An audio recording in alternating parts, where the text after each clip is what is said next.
મહેસાણાથી સમાચાર મળ્યા છે કે ધરોઈ ડેમમાં અચાનક ભારે પાણીની આવક થતા આજે સવારે 8 ગેટ 6 ફૂટ સુધી ખોલવામાં આવ્યા છે।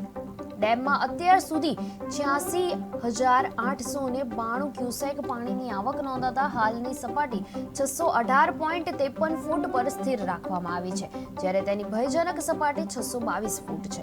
ડેમમાંથી 64,144 ક્યુસેક પાણી સાબરમતી નદીમાં છોડાતા નદી ગાંડી તૂર બે કાંઠે વહેતી થઈ છે। ઇજનેર સુમિત પટેલના જણાવ્યા મુજબ લોકોને સાવચેત રહેવા સૂચના અપાઈ છે। કોઝવે પર જતા માર્ગોને બંધ કરી ચેતવણીના બોર્ડ પણ લગાવવામાં આવ્યા છે।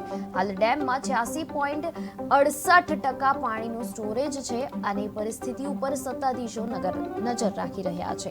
ધરોઈ ડેમની આ મહત્વની સમાચાર મળ્યા છે કે જ્યાં 8 ગેટ ખોલવામાં આવ્યા છે અને આ ચોમાસાની સિઝનમાં ચોમાસા 2025ની સિઝનમાં બધી જ જગ્યાએ ઘણી જગ્યાએ વાદળો ફાટ્યા છે, તો ઘણી જગ્યાએ વરસાદ એટલો ખાબક્યો છે કે નદી બે કાંઠે વહેતી થઈ છે અને 6 કે 8 ગેટો ખોલવામાં આવ્યા છે।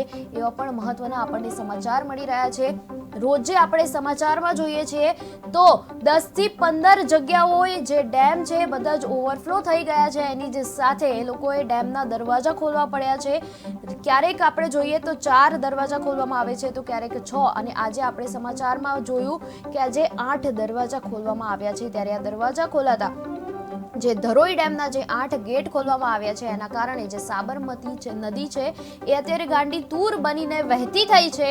અને મહત્વના સમાચાર એ પણ છે કે અમદાવાદની અંદર પણ આજે સાબરમતી નદી વહે છે, ત્યાં પણ અત્યારે રિવરફ્રન્ટ પર બધું જ પાણી આવી ગયું છે અને પૂર જેવી સ્થિતિ સર્જાઈ છે। ત્યારે સાબરમતી નદી અત્યારે ગાંડી તૂર બની છે અને બે કાંઠે વહેતી થઈ છે એવું જાણવા મળી રહ્યું છે। અત્યારે કોઝવે માર્ગ પણ બંધ રાખવામાં આવ્યો છે અને સાવચેતીના બોર્ડ બધે જ લગાવવામાં આવ્યા છે। ત્યારે આ ચોમાસાની સિઝનમાં વરસાદ એટલો ખાબકી રહ્યો છે કે જે ધરતીપુત્રો છે એમને અનાજ સારું થઈ રહ્યું છે, એમને પાકોનો જે આનંદ છે એ મળી રહ્યો છે, પરંતુ એક બીજી તરફ આપણે જોઈએ તો બીજી તરફ બધી જ જગ્યાએ નદીઓ જે છે એ બે કાંઠે વહેતી થઈ છે અને ઘણા ડેમ ઓવરફ્લો થઈ ગયા છે, જેના કારણે અત્યારે ડેમના દરવાજા ખોલવા પડી રહ્યા છે અને નદીઓમાં પાણી વહેતા થાય છે ત્યારે આ નદીઓ ગાંડી તૂર બની જાય છે।